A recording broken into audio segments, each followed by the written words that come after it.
Akkor újra másodszor.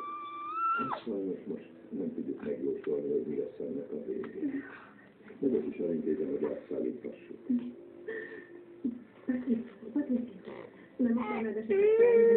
Dorina.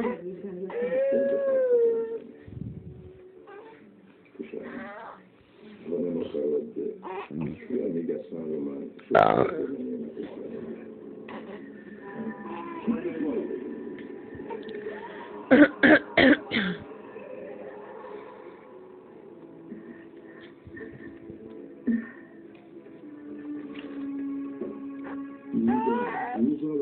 rendbe fog jönni.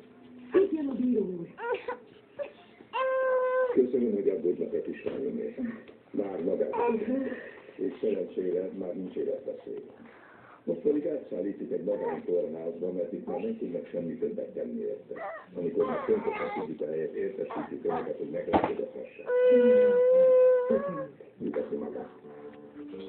Elnézést.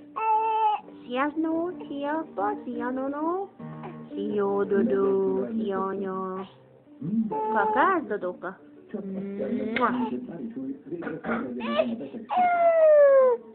Dodó. Ne.